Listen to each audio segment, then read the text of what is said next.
السلام عليكم ورحمة الله وبركاته. كما جمتوتر رفتوتكو جرجرتو نغا كيساني فيهما الحمد لله نغا فيا كوتي سن اللي بكا جرتانو التربي نغا فيا سن هاتا سيسو إغا هداكو مارجتانو تركي مغارجا يجودا هدالي ديزاني غرغراتين بفالي إن شاء الله واي مغارجا قوتو منغوتوت إغا فيديو ديرتا أنغتي وهي إن شاء الله كانيني سن himutaa gatii isaallee namoonni jettanu inshallah hunduma isaasiin bichaan viidiyoo daqiiqaa 10 kana obsumaan xumuraa jechuudha. Namoonni maggaarajaa bitachuuf hojjechiifachuuf karoora qabdanu isin fayyadala.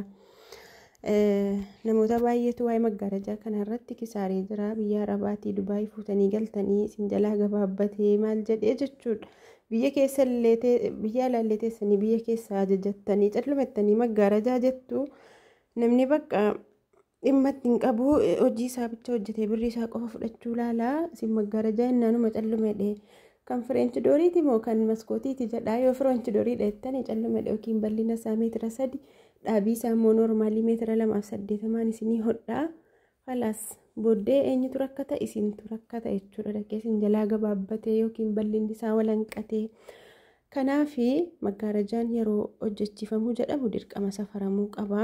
Kan argaa jirtan kun ilaama carqii kafaayedha. Jallisaa sun gabariin illee garaagarummaa qaba.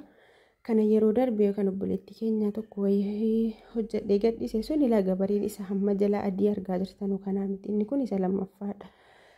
Jira gabariin sadarkaa qaba. Naggaadeen gatii wal madaalchisuudha. Isin maggaarajaa gabarii adiin kanaan yoo jettanii gabarii isa lammaffaa sanaan isinii hojjechuu danda'a. Kanaaf isin immoo jalqaba waan bitachuu jettan sana waan hojjechiifachuu jettan sana beekumsa isaarraa qabaattanii waan akkasii miti akkasiin naa godhii jettanii itti himuu qabdanii jechuudha. Akkas inshaallah ilaa jarri kun immoo inni karaa gadii sun ilaa sisbasisii jedhama. Maggaarajachi badaa bareedaadha. Carqiin isaallee xiqqoo ni dabala jechuudha. Kun jirriin kuni gatiin isaa xiqqoo ni dabala. Akkasuma immoo akkaataa hodhaarraan garaagarummaa qaba. Laama maggaarajaawwan kanneen argaa jirtan kuni shibshib jedhee maadaraqaadhaan ruufleettiidhaan qalabatiidhaan hojjetame jechuudha. Walitti shabashabamee fakkeenyaaf carqii meetira bootaan keessan barriin keessan yoo meetira 3 ta'e bal'inni isaa carqii meetira 6 kan fayyadamamutu jira. Meetira 7 kan fayyadamamutu jira. Maaliif shabashabamee akka bareeduuf. Carqii silaa meetira 3 miti meetiruma 3 sanaa miti kan hodhamu. Shabashabamee naafa bareedu yoo jettanii meetira 6 godhame yookiin meetira 7 irra caalaa shabashabamee shibshib jedhee bareeda jechuudha. Akkasitti yeroo hojjetamu. Inni akkasitti yeroo ta'u immoo carqii ixifii fudhataa gatii ta'e jennaan gatiin ni dabala. Akkasa noormaalii sana gadhiisaa wixxii sanan ta'u jechuudha. Akkasuma immoo kan bicuu shabashabamee fakkeenyaaf barriin keessan yoo bal'inni isaa meetira 3 ta'ee meetira 4 hojjetama bicuu shabashabamee jechuudha. Meetira tokkotti dabalamee. Meetira 5nis kan hojjetamu jira bicuu shabashabamee. Garuu inni irra bareedan irra gaariin immoo shibshib jedhee bareedu meetira sana dachaa yoo godhanii shabashabamee isinii bareeda jechuudha. Innaa akkasitti gaa kunni carqii maggaarajaa xaaqaadha. Egaa akka kanatti hin bareedu maggaarajaa yeroo ilaalamu yoo akkammaa hodhamee fannifame malee. Kanaaf yeroo yoo mafarrashaa ajajattanii yoo arabiyaa majlisii ajajattanii xaaqaawwan isa akkanaa kanan kaasee isinii erga jechuudha. Waan afata keessanii wajjin maachii godhu. Isin bifa qofa filattu achi kaatanii hodhaa yoo haala gaariin naafa hodhamu shabashabamee bareedee naafa hodhamu jettanii akka hammaa kana akka akkasii kana bakka inni bareedaan hodhaa bareedaan jedhamu maadaraqaa qalabatiidhaan akkas shibshib godhameen hodhamu hodhaa isa tokkoffaa jedhamudha bakka. Akkasiin naafa hodhamu yoo jettanii akkasitti safara barrii keessanii bal'ina isaa dhaabii isaa bartanii natti himtu akkasitti isinii hojjetama jechuudha. Dirqama immoo namni mana isinii safaru sun safara isaa sirriitti isinitti himuu qaba. Fakkeenyaaf namni tokko keessaa waa'ee maggaarajaa afata wayii hojjechiifatee afata malees afatallee duraan nama biraarraa yoo bitattanis aadii rakkoon qabu maggaarajaa isinii hojjechuu hin danda'an.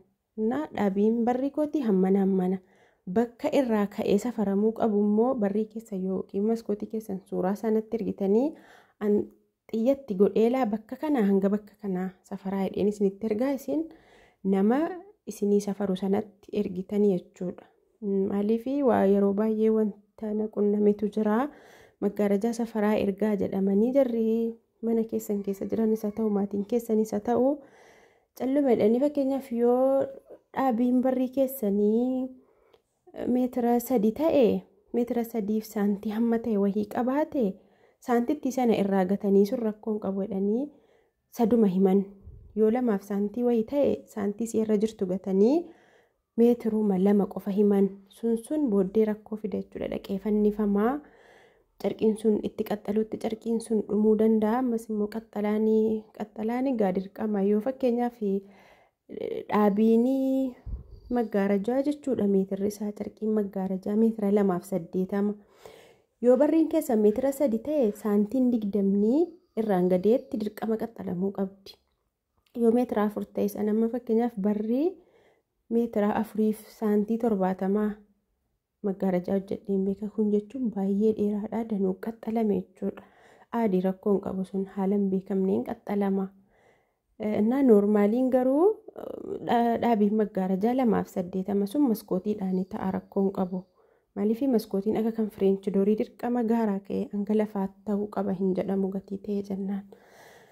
Akkasiin inshaallah dirqama safara sirriitti bal'ina isaa fi dhaabii isaa bakka silaa maggaarajaanii rukutamuu kaasanii safaruu qabu. Keessatti yeroo manni jibsamii nama rakkisu manni jibsamii girgiddaan isaa koornisiin isaa jibsamiidhaan hojjetame jarumti jibsamii hojjetanu bootaa nambisu jechuudha. Bootaa maggaarajaa sana safaruun baay'ee tokko salphaadha.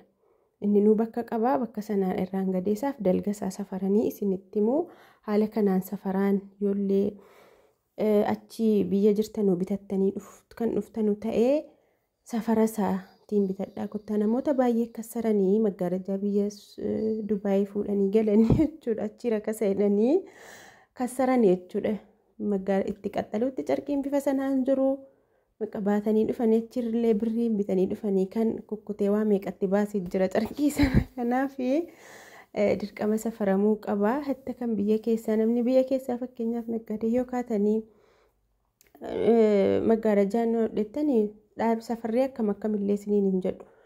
Irra guddaa barriin bakka bal'inni isaa meetiruma 3 dheerina isaa immoo noormaalii meetira 2.80 isinii hojjetu. Bakka jiraa birriidha maal jira rakkise garuu dirqama safaramuu qabaa. Isin waa bituu dura waa namoonni tokko jechuudha hundaa miti tokko maashaallah yeroo waa tokko bituu jettanuu bakka hunda waa baay'ee xaarratanii kaatanii waa bitattu sun collummaadha jechuudha bareedduudha. Akkasii egaa akkaataa hodhaatiin wal dhabaa gatiinsaa akkaataa safara barrii keessaniitiin wal dhabaa. Akkaataa carqummaa maggaarajaa sanaatiin wal dhabaa. Laammanni isin argaa jirtanu kuni hodhaansaa kun akkuma argitanu sharaadhaan godhamee waa qalabatii wayii madaraqaa wayii maal wayii ittiin gallee hodhaansaallee baay'ee tokko salphaadha. Dhaabiinsaallee laakunu akkuma argitanu meetira 2.80 godhame qixxiyyaan qabu. Maaliif bakka hanguma barrii bicuu gadi girgiddaa koornisiirraa gadi siqee barriitti siqatee ka'ee rukutame jechuudha. Na dhaabiin isaa noormaalii meetira 2.80 bal'inni isaas illee akkuma sana laawaa wanti inni shabashabame wayii hin jiru argitanii. Inni jalaa gabareedha. Inni irra keessaa hidhamee jiru sun immoo isa furdaadha. Inni furdaallaa ofumaaf walitti harkifamee hidhame malee ofii isaatii achitti wanti inni shabashabamee hodhamee hin jiru. Bakka carqii meetiruma 3 hodhame 4 illee 5 illee hin guutamne jechuudha.